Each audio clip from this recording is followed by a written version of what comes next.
Welcome back to another episode of Around the 412. I'm Tyler. With me, as always, is Smitty. We took a little week hiatus off because Smitty, you'll hear it, but he doesn't really have much of a voice still. But we gave it a week off. But before we jump into the show, as always, we're going to touch on a couple of GoFundMes. The first one is the Isla Keen Future Fund.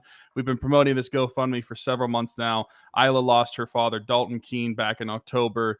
And even though we can't make up for that burden of losing a father, we can try to help that financial burden. So we're going to continue to promote that and continue to link the GoFundMe in our descriptions of every show. And then another GoFundMe as well that we recently promoted was the Lemasters family GoFundMe. It was for Amy Lemasters, who was battling breast cancer. Unfortunately, she lost that battle. And even though we cannot replace a mother, we can also help to try to alleviate the financial burden that cancer can cause to a family. And so we want to continue to promote those so we can try to help these families out in any way that we can. And then as well, we have the Dalton Keen golf outing, which I don't know stuff off the top of my head. So I will let Smitty talk and you guys can hear his voice for the first time. There we go. I finally used this great voice of mine. Yeah, as you guys can tell, listening or watching right now, still not 100%, but there was no way I was missing 2 weeks in a row, especially like worst time for me to miss with Steelers free agency and stuff going on. We're going to dive into that. But yeah, the Dalton Keen golf outing will be held on May 13th at Blackhawk Golf Course at 2 p.m. All proceeds going to the Caring Place in Pittsburgh. You can reach out to me to get more information on that. I know it's going to be $100 per person to golf. That includes obviously the golfing along with the food and drinks. And you're obviously that's a thing in golf. Everybody, I guess, that's a golfer would know that it's a foursome that you are putting together for this. So I will not be golfing myself, but I will be at the event. I'm going to have a bunch of giveaways that we have left over from Rock Around the 412. So if you want to get involved, if you just want to come and hang out, whatever you want it to be, reach out to me, get more information on that. But yeah, May 13th at Blackhawk Golf Course, 2 p.m. We should make some sort of goal that if we hit it, you have to play a round of golf. Honestly, like I need to. This is probably the time for me to get into golf. Like if I want to play golf in my later years, I feel like I need to figure it out now. Oh, I started last year. So the first time I had actually seriously played golf, like a full 18 holes, was back in 2016, and it was actually the day after the Pens won the Stanley Cup. And then I didn't play golf for another 7 years after that, or 6 years after that. And I picked up golf. I got some clubs off of GoFundMe. I got some clubs off of Facebook Marketplace. And I started golfing. I went probably 10 times last year. I'm actually going this weekend in Dallas with my buddy Quentin. Kennedy and I are going down there. We're actually going to be at the Penguins game on Thursday night against the Stars. So that'll be fun because it'll be my first Pens game in nearly 2 years, which is, if you guys have been listening to the show for a while and have listened to like how often I would go to Pens games, it's crazy that it's been almost 2 years for me. Well, I'm wondering now, is this the problem? Is this why the Penguins are the way that they have been, is because you haven't been to a game? And think about when the decline started here for the Penguins. That's true. That's true. The only decline I got, Jeff Carter. Yeah. Jeff Connor was on a tear whenever I saw him live in Pittsburgh. Back in, that was May of 2021 was the last game I was at. And it was actually the collapse at home that Jari had, where he coughed up the puck in front of the net late in the third period, and we lost the game. That was such a disappointing game. But anyway, that's 2 years ago. I'll be at the game on Thursday. But yeah, golf outing, Dalton Keen golf outing. It's funny how we somehow bring it back to Pittsburgh sports, regardless of what we're talking about. But so reach out to me, and the GoFundMe links for the two previous things will be in the description of this, wherever you're watching or listening. Now, as I mentioned, there was no chance of me missing another week of doing a podcast when the Steelers were so active in free agency. Omar Khan putting his handprint, Andy Wido putting his handprints on this team very clearly in their first full offseason running the show. You looked at their free agency, got off to a little bit of a start that I was like, man, I'll be honest, I was disappointed immediately when the tampering period started, because 15, 20 minutes in, Cam Sutton has an agreement with the Detroit Lions. And that was somebody to me, like I assumed was going to be back. I'm not going to say who the player was, but literally a player, a current Pittsburgh Steeler, told me that Cam is going to be back. Now, I talked about this on the show. Maybe it was just him being hopeful by saying that, because clearly it wasn't something like there was an agreement. Good for Cam. He got a nice payday there, much more than what his career earnings have been so far in his 6 years in Pittsburgh. So great for him. I hope he succeeds over there. He's a versatile chess piece. I think they're going to love him in Detroit. Now, how do the Steelers combat that? 32-year-old Patrick Peterson. What a name to bring in, first and foremost, before we talk about the productivity still at a high level. But Patrick Peterson, I mean, think about that. The accolades that this guy has. Everybody knows who Patrick. If you are our age, Patrick Peterson was like the guy at LSU, and then came into the league, obviously burst on the scene with Arizona, just Pro Bowl after Pro Bowl, All Pro after All Pro. Played last year in Minnesota, although it sounds like he talked about it, almost came to Pittsburgh last offseason. This offseason, they make it happen. Scheme versatility, still producing at a high level, 5 picks last year for Minnesota. On a short-term deal, despite his age, I'm completely cool with it. He could fall off a cliff at any moment, given his age, but at the same time, keeps himself in really good shape. Totally cool with that being the replacement on the outside. Now, as free agency went on, I think this is where I got more excited. You see the way that they started to rebuild in the trenches. Now, Larry Ogunjobi coming back, I think that was big. We didn't really expect that one to happen, but he did get a nice payday. And maybe a little bit more than I would have liked, considering, the foot injury that hampered him last year wasn't as productive as you would have liked to have seen. I thought last year was a prove-it year. And DeMonte KZ coming back, which I think was a necessity, given we lost Cam Sutton, because it gives you another chess piece in that defensive backfield. At least you have that guy you can move around. And then outside guys that were brought in. Herbig, I really like, even if he's not going to be a starter, that swing guard can play both spots, can play center too, like in a pinch if he had to. Just a massive dude, a mauler in the run game. I think obviously the Weidl ties, this is like starting to build an identity. And then this kind of sets up the next move. Isaac Seumalo, not on my radar whatsoever for the team, especially after you already added a guard. I was like, okay, Herbig's probably taking Dotson's spot. No, Zach. Wait another day. Isaac Seumalo coming over from the NFC champion Philadelphia Eagles on a 3-year, $24 million deal. I love this. I think this is their best signing. I think that this is a road grader type. He's also very good in the pass blocking game. You want to talk about building an identity in the trenches. This is why I said, like, Andy Weidl is really putting his stamp on this team, because this is what he did in Philly. We're rebuilding the trenches. We're getting back to the run game in Pittsburgh. I don't think anybody's probably happier about the way free agency has gone than Najee Harris and Jaylen Warren.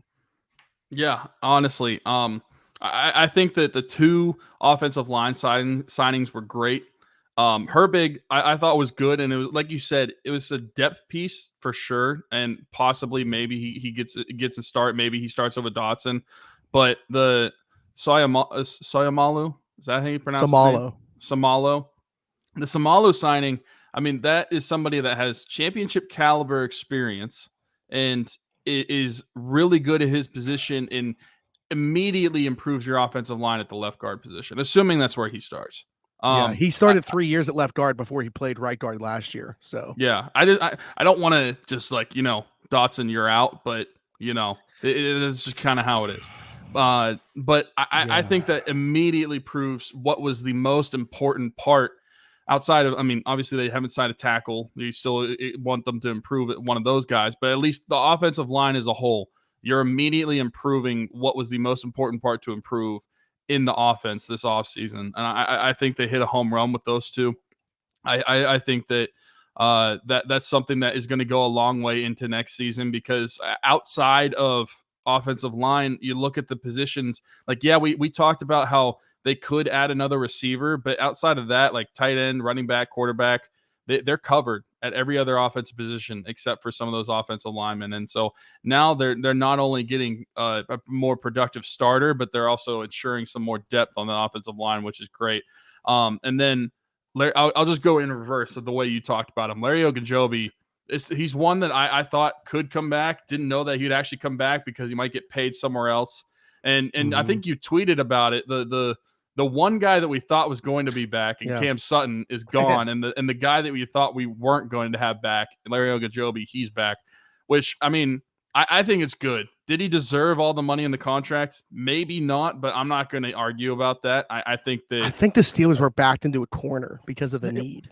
well, that's the thing. I think that you look at defensive line, you look at how empty it is depth wise for the Steelers and how much you kind of need to have guys in that room to stick around. I think that you needed that productivity back. And I think that Larry Ogunjobi, despite being someone that you might have overpaid a little bit, if you wanted to keep him, you might have had to do that just to keep him in Pittsburgh. You don't know what offers he had somewhere else.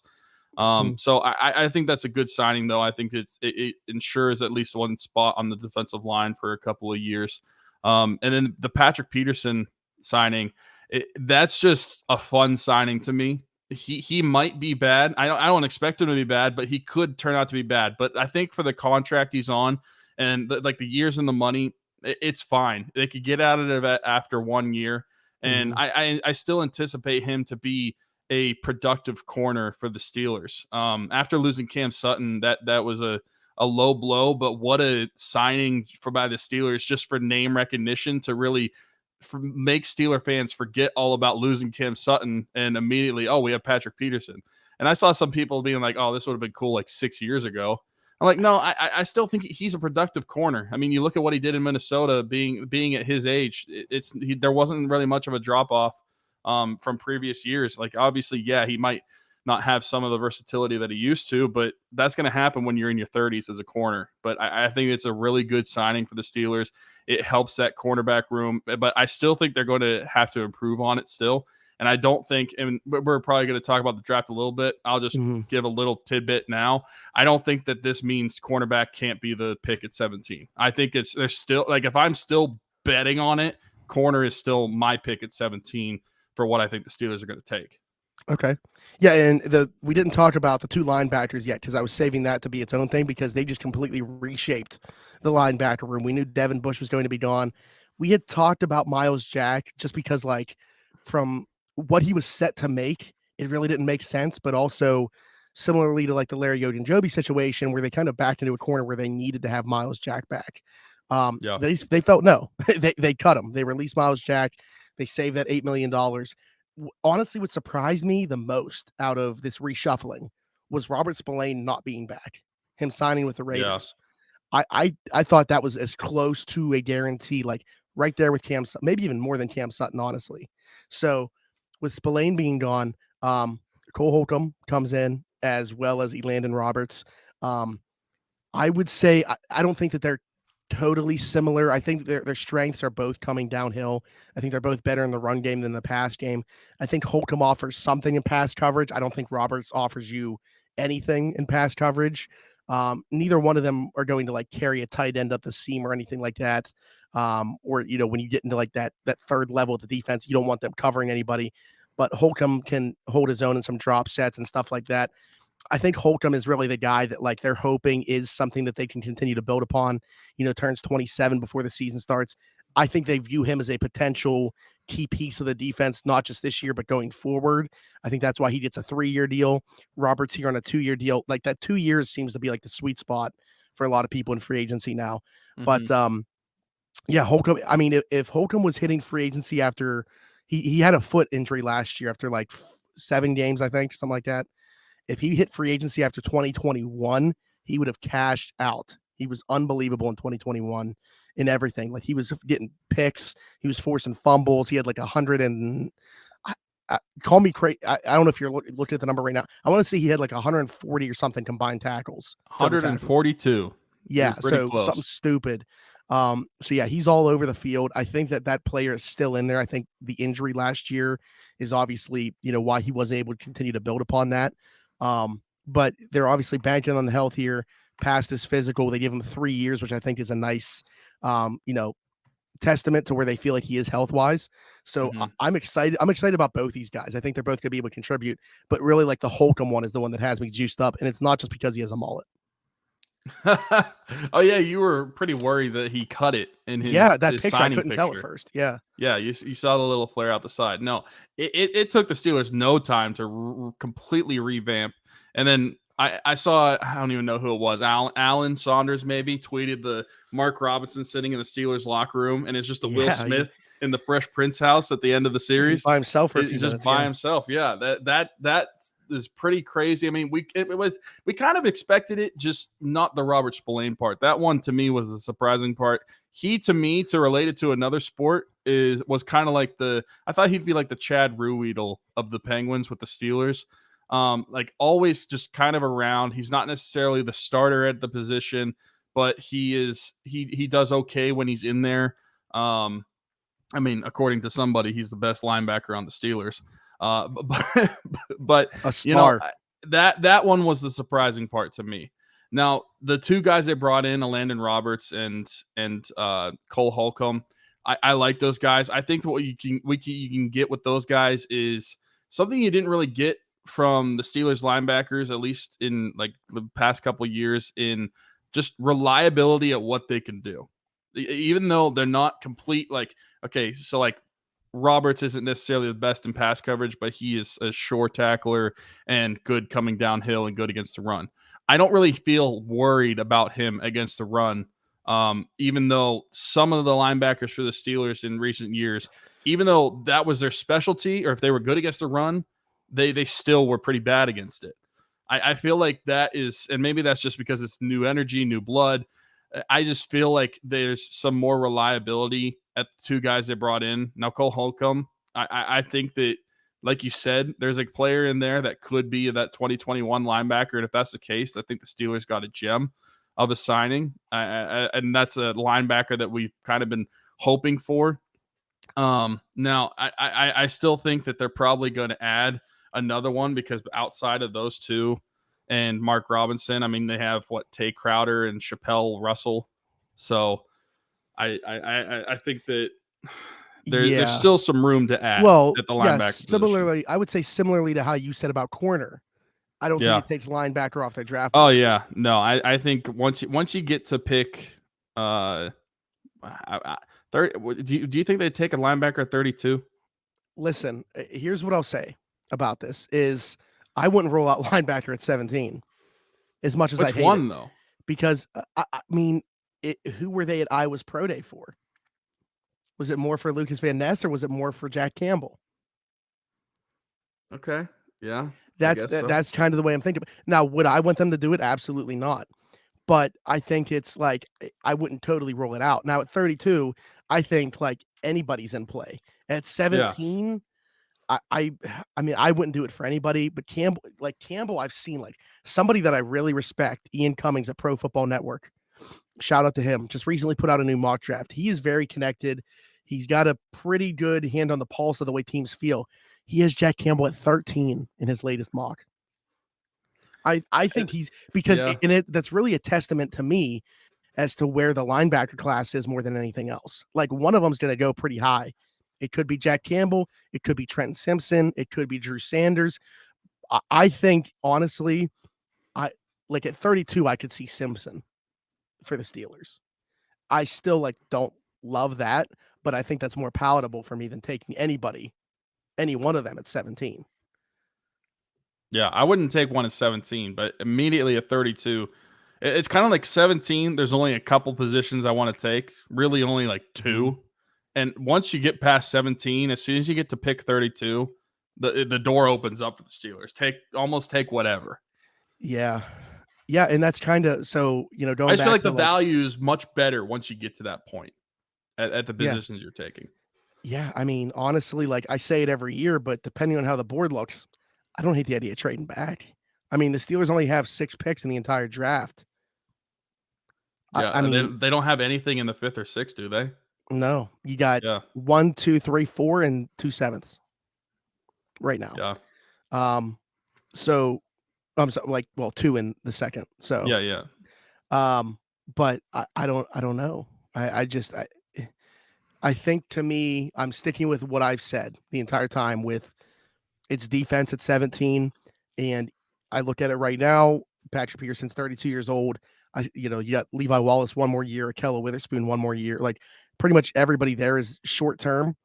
I think they're still looking for that guy in that room. Hey, So corners, don't forget James Pierre is back on a yeah, 1 year also just contract. 1 year. Actually, that happened today. And listen, I like James Pierre. Like I think that he for a fifth or sixth corner as like a backup guy in the boundary, man, I tipped my cap to him last year because obviously like 2021 did not go the way that he wanted or anybody expected. Found himself on the outside looking in going into 2022, got called upon along with a lot of other guys in that Tampa Bay game. And man, did he hold it down playing 100% of the snaps against Tom Brady in that Tampa Bay team, which obviously like that wasn't the same Tampa Bay team last year, but still, so shout out to James Pierre. I'm glad that he's back for another year. Those guys, they just, they have to grind so hard to stay in the league. So Yeah. good for him for holding on to another year. But, yeah, to me, like I'm looking at pick 17. I still think like in an ideal world, they get one of the top corners, whoever that might be. I said, and now that what you're saying about Jack Campbell, is going against what I was going to say. But when I was talking about it with somebody last week about the Steelers, my ideal 3 picks, my top 3 picks, would be Brian Bresee at 17, Emmanuel Forbes at 32, and Jack Campbell at 49. Now, what you said, saying that Jack Campbell could go at 13 in a mock, like that kind of blows everything about 49 out of the water. But that's what I said were like my 3 if I could pick myself, and I didn't have to fight against any other teams for what I anticipate to be available. Well, like 49 is probably actually a lot.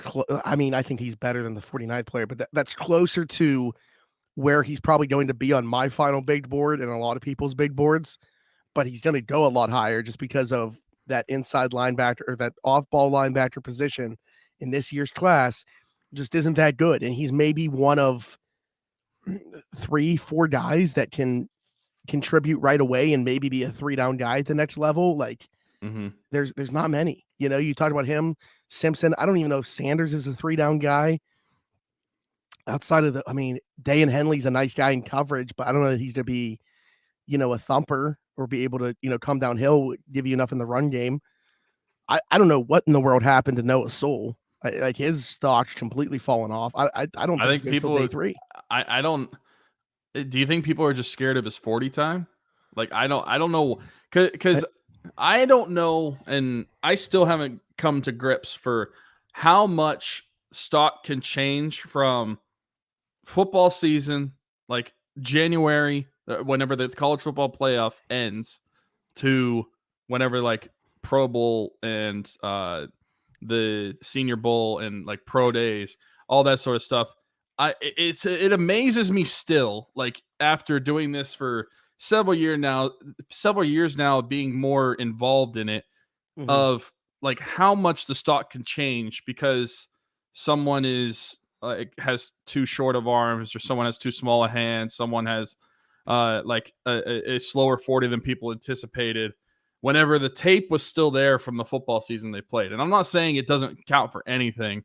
Like it's just still so surprising to me that Noah Sewell could be talked about as like a first round linebacker during the college football season, and now we're talking about him going in day 3. It's crazy. It's crazy. I'm not saying he shouldn't go in day 3. It's still just in general surprising to me that it's the narrative can change so fast. With Sewell, I watched the Georgia game, Washington State,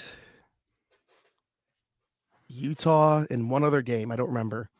I wasn't impressed, but the thing is, like, it didn't really affect, like you're saying, if you would go and do mock drafts during college football season, or even like after that, just a couple, a month or 2 ago.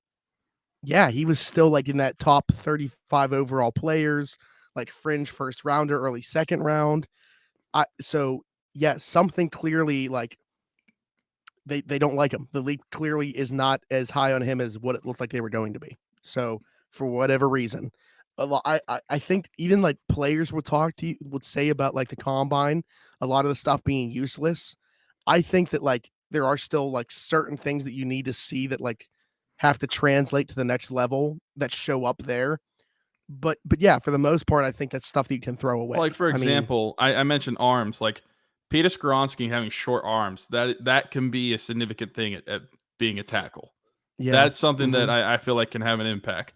But like last year, whenever people were talking about Kenny Pickett in his hands, to me, it's like if you could throw the football, you could throw the football. I'm not really concerned if his hand is that quarter inch too short or whatever. Well, I'll say this to that is I think it could be a concern because of fumble issues.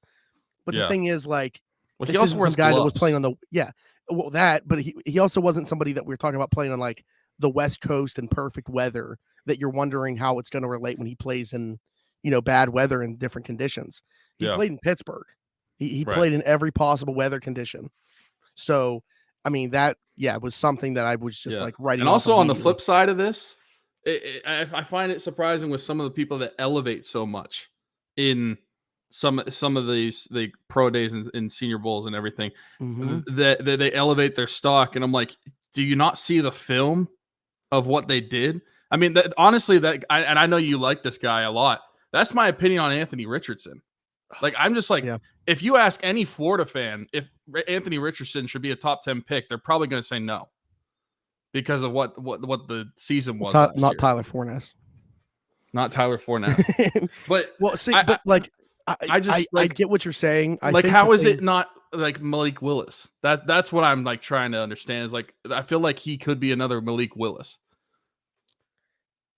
He could be. I don't know. I don't think that, like, in my opinion, Malik had this arm. Also, the level of competition.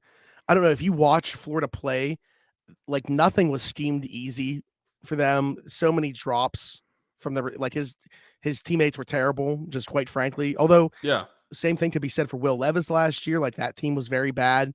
They lost all their NFL talent besides Levis.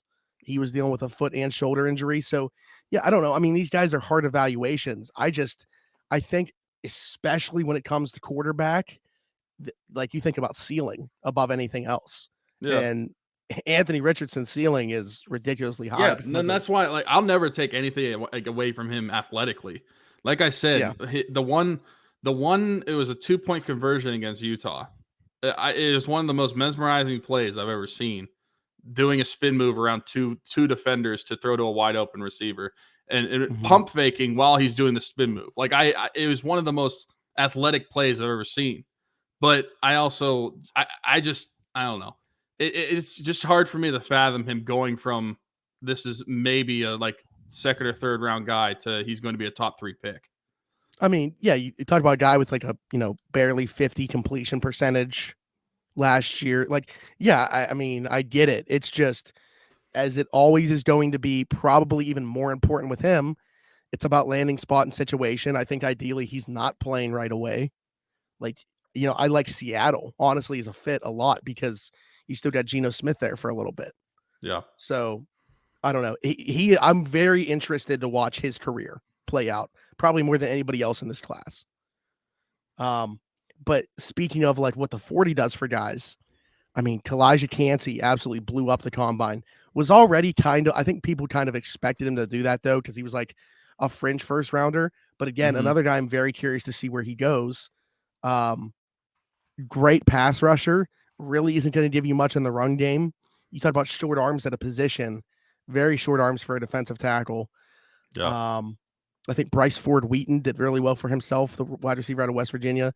DJ Turner, the corner out of Michigan, like he might get some early round 2 buzz now because of how fast he ran.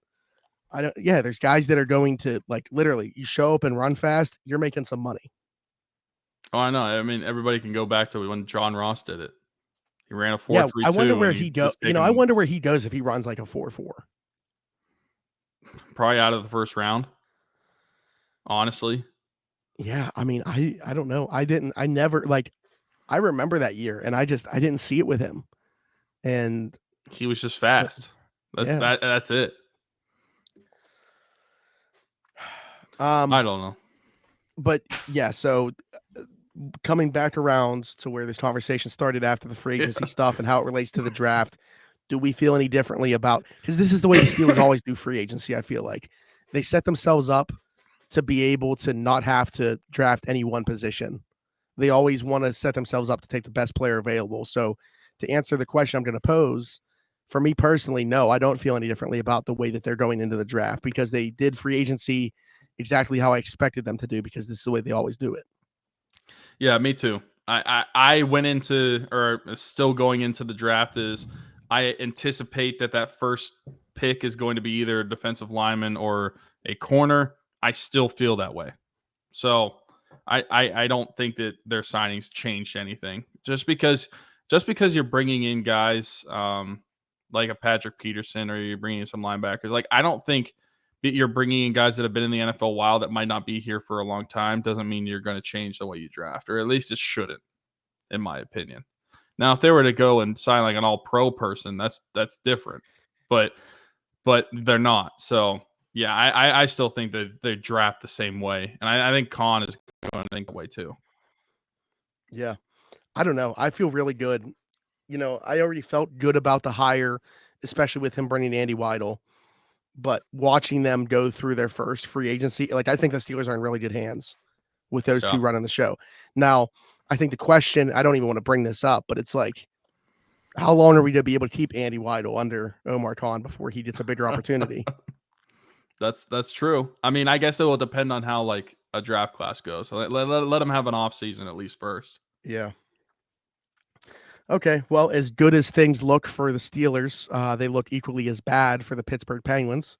So we might as well switch gears and talk about that. Before Tyler gets to go and watch this team play against the Dallas Stars on Thursday. Now I'm not sure that I should. Yeah. I mean, even just a week ago, I like Money Puck had them about a 90% chance to make the playoffs. That's now under 50%. They've lost 4 in a row, not even getting a point in any of these 4. Since we last talked, they are 2-5. Very bad. And they're missing 4 guys from their blue line. And it's not just like, day to day with a lot of these guys. Yeah, it's like Pedersen out until the earliest he could come back is the second to last regular season game. You got Jan Ruda hurt week to week right now. You got Kulikov out week to week right now. Jeff Petrie's day to day. I mean, it just doesn't look good. Even like injuries aside, things weren't looking great for this team. They weren't trending in the right direction. But this does them no favors. And you look at like last game, right? This game against the Senators, where this goalie, Dylan Ferguson, I almost forgot his name. It came to me like as I was talking. Played 9 minutes in the NHL before this game. Makes 49 saves on the Penguins and holds them to 1 goal. I mean, this team, I don't want to like they're professional athletes. I don't want to like talk about them like this, but like I literally just tweeted the word losers last night because they find way. It doesn't matter how. They'll find a way to lose every hockey game. They could get goalied one night. They could put up 6 goals the next game, but give up 7. Like bad teams find ways to lose hockey games. And that's what we are watching right now with the Pittsburgh Penguins. Night in, night out, they'll find a different way to do it. Yeah, they're doing the opposite of what like a gritty team would do. A gritty team would find ways to win no matter what, which is we've seen the Penguins in the past do that. Not this season really, but in the past, several seasons ago, we've seen the Penguins basically win no matter what. They found a way to win. You hear that saying a lot, finding a way to win. They can't find a way to win anything. They can't find a way to tie. Okay? They barely have 1-goal games. And they had one against the Senators, but then the day before or 2 days before, they got beat 6-0 by the Rangers. I mean, it's ridiculous. I understand that their blue line is hurt, but you'd think at least maybe offensively that they would have scored more goals than they would have in these past recent games, or that you like them to. Jari, I mean, I still stand by what I have no idea what the Penguins are going to do in goaltender next year. I have zero clue. Zero clue. You don't know I don't why? think they do either. Because I think I was going through the free agent goalies. Because are you going to extend Jari? That's your only option of guys in house. You have to extend Jari. Casey DeSmith isn't going to be your starting goaltender. There's nobody in Wilkes-Barre that's going to be your starting goaltender. So if it's not Tristan Jari, then you have to get a free agent goalie. And I think the only one that I would possibly be interested in is Samsonov from Toronto. And but even then, I still think that he is an RFA, so he could be brought back to Toronto if they want. There's the goalie. Nobody's letting good goalies hit the open market. No, the goalie market sucks. So that's just what I'll say. Here's what's going to happen is whether it's Hextall or a new GM, if it's Hextall, it's going to be like his last ditch effort. If it's a new GM, it's going to be their first big splash. They're going to trade for John Gibson. Oh. I mean, which isn't my favorite move, but hey, it's better than what's there. I have no idea what the acquisition cost is going to be, by the way. I'm literally just throwing that against the wall. Well, that's the thing that I'm like, about. It's like, how much is it going to cost to get John Gibson? You've already screwed yourself by trading for Mikael Granlund. Great move, by the way. Yeah, 9 shots on goal. The goaltending, you haven't been getting the goaltending. You have been getting no help in the defensive end. But needless to say, the team hasn't played well in front of them. So maybe I shouldn't be blaming Jari that much. No, he needs to make some saves when he needs to. He hasn't been. I don't know if he's still playing injured. I'm sure there's a lot of people that still think he is, which could be the case. But they haven't been playing. He hasn't been playing the way that he needs to for the team to win. And the team in front of them hasn't been playing the way they need to. They're not healthy on the blue line. They brought up the Fadun. And I actually like the way he looked. The way he looked last night. Yeah. And this is from Taylor Haas from DK Pittsburgh Sports. If all the defensemen from Wilkes-Barre Scranton were healthy, Taylor Fadun likely would have been the fourth choice behind Mark Friedland, already called up. Ty Smith is week to week with a facial fracture. And Xavier Ouellette is done for the year with an ankle injury. They are on plan F when it comes to bringing up defenders. That is bad. They somehow didn't get enough defensemen at the deadline. Yeah, somehow they didn't. But don't worry, they got $5 million Mikael Granlund. And in case you were worried, it was a rental. No, we get him for 2 more years. It's a bargain. I mean, that to me is that short span of days right there is the epitome of Ron Hextall's tenure. You get cap space created out of nowhere. You are lucky enough that someone claims Kasperi Kapanen. And you also, I will give him credit for being able to dump Brock McGinn's contract. But, what do we end up deciding to do with this newfound cap space that was created? Mikael Granlund at $5 million for the next 2 seasons. Who has been a declining player for 3 seasons now. What do you mean? He's a small guy whose best thing is passing on a team where they can't finish. If you were going to spend $5 million on a winger who, by the way, the best part about Granlund, we haven't gotten to this yet. Hopefully this guy could play 3C, right? Nope. He sucked at center. They had to put him back at wing. So he can't even play third line center for us. If you were going to go out and spend $5 million on a winger, they better be able to put the puck in the back of the net. They better be able to finish, because that's what this team's been missing. That this guy doesn't do that. He's a good passer. That's it. Yep. And we get good passing for 2 more seasons after this one. In case you forgot. And in case you were hoping maybe Jason Zucker's re-signed by the Penguins, the Granlund deal is the reason it won't happen.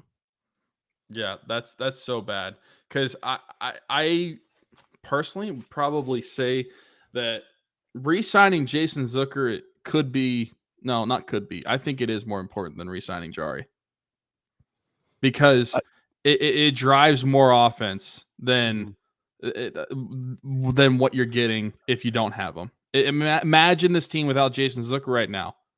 Yeah. And imagine us saying that like 2 years ago when we were watching Jason Zucker. But imagine this team without Jason Zucker right now. It's not driving as much offense, the little that they get in the first place. I mean, he's one of the only players that show up every single night and is like noticeable in some way. Regardless of what the team is doing, you're going to notice him, at least getting on the forecheck, making plays on the walls. Like, the effort is never in question with Jason Zucker. I will say, don't get me wrong, if they end up re-signing him, great.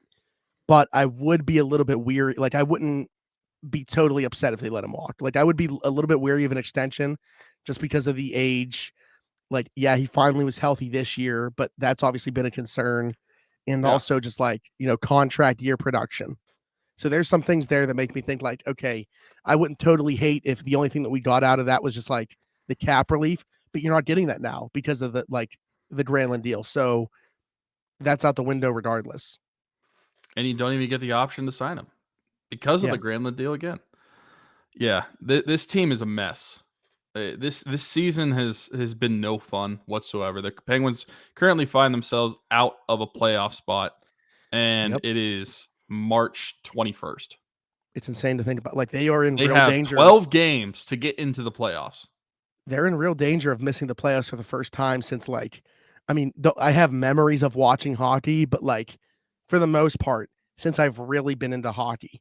So it's insane to think about. The only danger that I can remember is 13 or 14, 15? It was either 13, 14, or 14, 15. It was when Brandon Sutter scored 2 goals in the finale. 2 goals in the last game to get them into the playoffs. Mm-hmm. That's the only time I remember, honestly, since they started making playoffs, which was in 2006-07. That first season, second season was Sid. Since then, that's the only season I can remember we are 10 games away from the season and we're questioning whether the Penguins are actually going to make the playoffs or not. Yeah. Which, for one, it makes you, take a step back and appreciate, obviously, the run that we've gotten to see.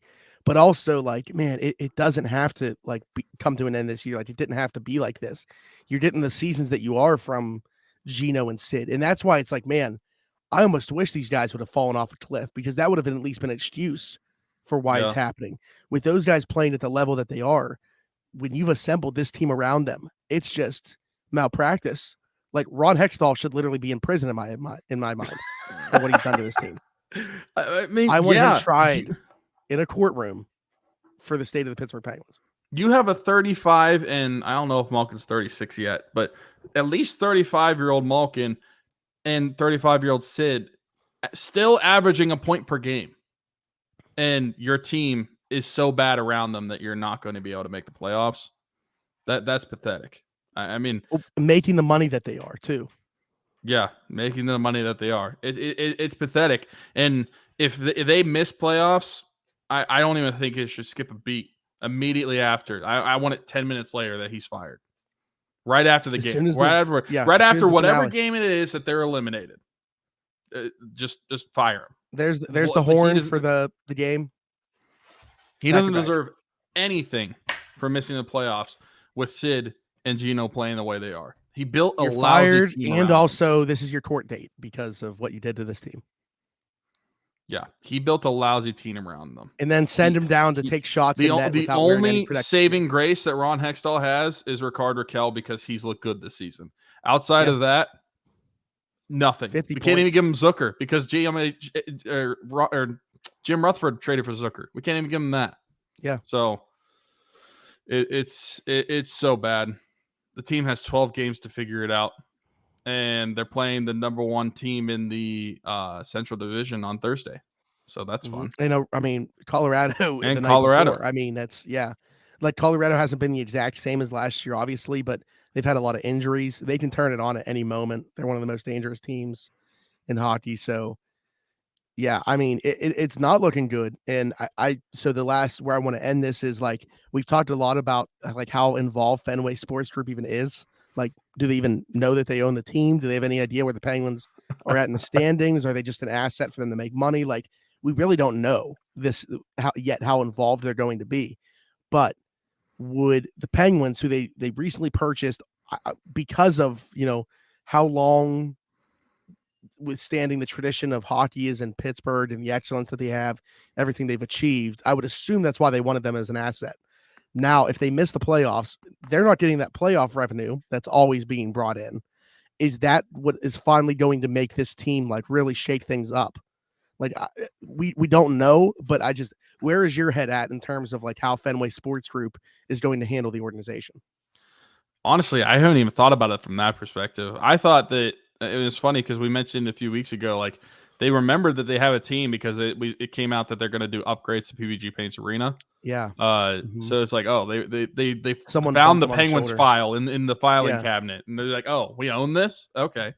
I I don't know if that's how they'll operate. But then again, I can't really say because I don't really know Fenway Sports Group. Like, I don't know if one season where you miss the playoffs is like they automatically hit the panic button or not.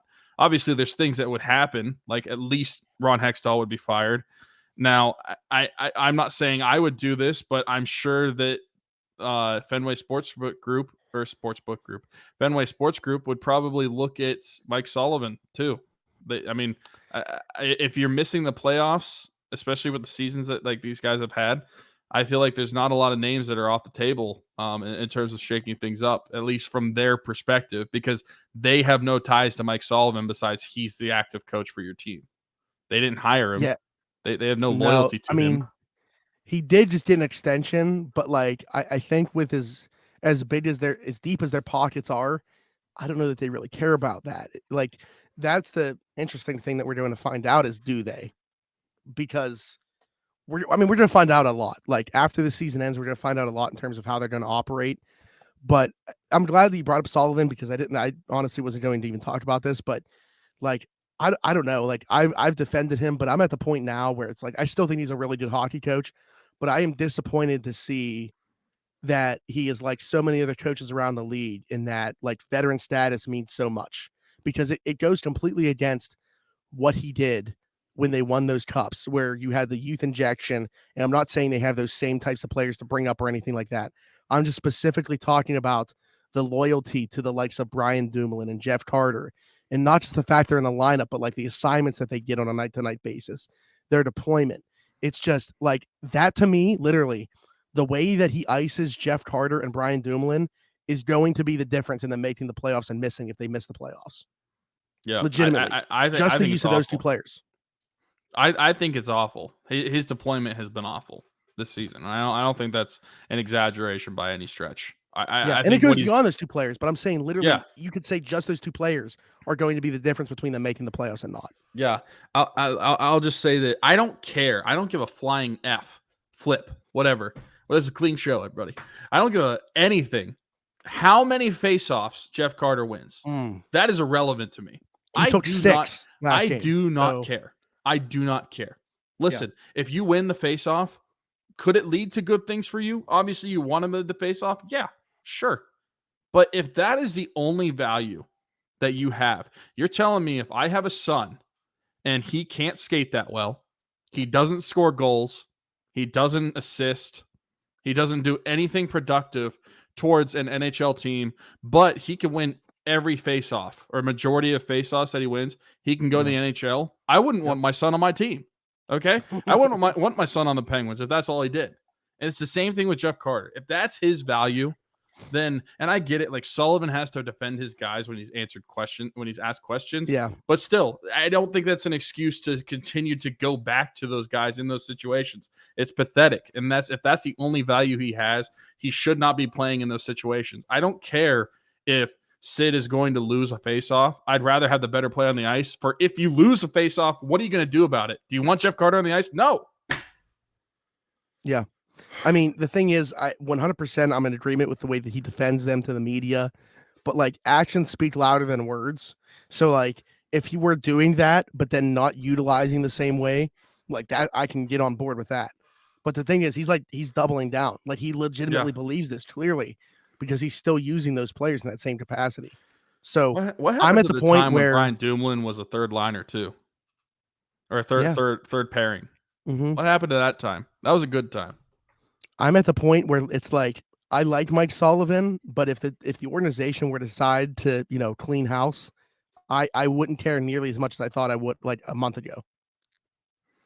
Yeah, I mean, I'm getting that point too. Like, I don't think is as big of a deal if he's going to keep the deployment the way it is. I mean, it's honestly, it's reminding me of Derek Shelton with the Pirates. Like, do I like him as a coach? Like, is he? I mean, obviously, like Derek Shelton does not have the same pedigree that Mike Sullivan does, but like the use of some of his players and the deployment that he has with fielding decisions, batting decisions, relievers, it reminds me of how Mike Sullivan has treated some players this season, and I just find it pathetic. And you're just beating a broken drum at that point. It's not going to work. Switch it.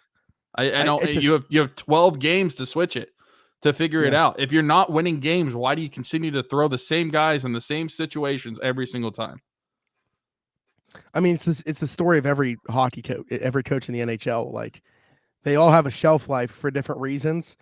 It's just to me unfortunate that Sullivan's is literally this, just the loyalty to these players that clearly cannot fulfill the roles that he continues to throw them into. And once they've shown you that, excuse me, don't continue to do it because time and time again they're getting burned by the same two players. Like literally, to me, if you go throughout the season, I could probably tell you that. I mean, again, I'm repeating myself, but I think the difference between them making the playoffs and not is literally going to be the way that he used Jeff Carter, the way that he used Brian Dumoulin, and the goaltending that they got for large stretches. Yeah, I mean, whenever a goal against is scored, those are probably the three that you look up and you know it's one of them. Yep. Absolutely. So yeah, I mean, and again, like even if the Penguins fired Mike Sullivan tomorrow, he would have another head coaching job very quickly, I'm sure, and he'd probably do great. I think he's a very good hockey coach, but every coach has a shelf life in certain places. Maybe we've gotten to that point in Pittsburgh, unfortunately. I just didn't think that it was going to be like this because, again, it goes completely against how he had success here. You either die a hero or you live long enough to see yourself become the villain. But hopefully, we're not even having this conversation, and this looks like, we look like idiots because they turn it around. And yeah, and listen, I don't even care what they do in the playoffs. If I'm being truthfully honest, this team sucks. They're not going to win the Stanley Cup. I don't care what they do in the playoffs. Just get into the playoffs to keep the streak active. I know that just sounds probably dumb because that's a very much a fan perspective. But I agree with you. Yeah. Like I don't see them doing anything in the playoffs. And if you get into the playoffs, guess what you're rewarded with? Either Boston or Carolina, depending on where you go. You're not going to beat those teams. I hate to break it to you. You're not going to beat them. They're going to kick the trash out of you. So just get to the playoffs to keep this active streak alive. The longest playoff streak in North American sports. Just do that for me. After that, if you get swept, I don't care. As long as this streak is alive, that's what I care about at this point. Which is sad to say, crazy as that's honestly what I care about. Yep, I'm 100% in agreement with. I was literally just thinking about that, when they lost last night. Like, I don't even care. Just get to the playoffs, and even if it only means playing 4 more games, like just the fact that you can extend that streak to next year, where hopefully we see changes, at the top, and it's just, it's very frustrating. It's frustrating because it didn't have to happen. Like again, if Sid and Gino Letang, if those guys fell off a cliff this year, and that's the way that you crashed and burned, that would have made a lot more sense because we know it's coming down the pipeline eventually. But that's not at all. It's the complete opposite. Those guys have been fantastic. They're the only players not the only players. They haven't surrounded them with, enough. Yeah. Makes you wonder what a guy like Sid thinks about this season and everything that's going on. I don't know. Sid, if you're listening, let us know. Yeah. Text me. Brian, if you're watching by chance, let us know. But yeah, I think that'll about do it. So we got Colorado, Dallas, Washington on Saturday, probably one more game before we record again. Yeah, so we have Colorado and Dallas this week, and then we have Washington on Saturday, and on Tuesday we have the Detroit Red Wings. So out of that, I mean, you got to win. You got to win 3. I mean, you can't. I don't think that you can get less than 6 of the next 8 points. Yeah, the circumstances of which they're in. Yeah, I would say in normal circumstances, you'd like to win 2 of those 4, but where they're at right now, you got to win 3, and if you're going to lose one of them, hopefully it's in overtime. Yeah, the Flyers helping us out the night of recording this right now. They beat the Panthers 6-3. However, the Islanders beating up on the Maple Leafs. So some help in one way there with the Panthers losing.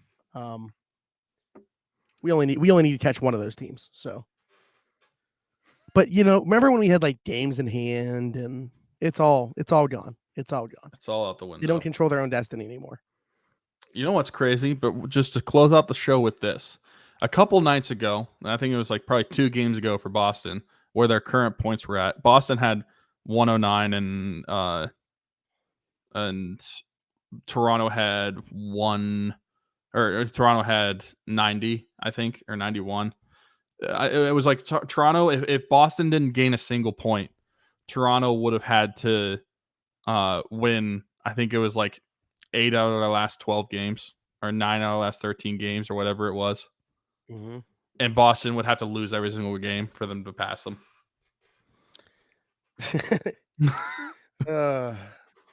Yeah. Speaking of Boston, what a ridiculous season they're having, and yeah, that very well could be who the Penguins see if they even get into the playoffs. So, yeah. Linus but again, Ullmark, by the way, one of the goalies I wanted to sign 2 seasons yeah, ago. I remember that offseason. Like, I think he got $5 million or something, which was probably a little bit more than what we thought he was going to get. It's too rich for the Penguins, but that's one of the goalies. Actually, that was probably my top goalie. Wrote an article about it for Crowworthy. So goes to show how long ago it was. But shout out to Crowworthy, by the way. No hard feelings. Obviously, we're not with them anymore, but love those guys. They were great to us. Yeah. But yeah, I think that'll about do it. So Pens need to probably take 3 of the next 4. I think we're going to have a pretty good idea where things sit the next time we talk. So yeah, it's going to be a sad day if we end it. Yeah. Oh, man. Might have to take another podcast off. No. We'll be here regardless. If I got through this podcast talking like this, I can get through anything, even the Penguins playoff streak coming to an end. So, but for Smitty, for Tyler, be sure to subscribe, leave us a comment, leave us a 5-star review, all that good stuff, wherever you're watching or listening to the show. Follow us on all socials. We've been posting stuff. Going to get back to posting stuff daily. We haven't for a while because of my condition, but we will get back to doing that. Condition. Yeah. But other than that, we'll talk to you guys next week, and thanks for tuning in. Bye-bye.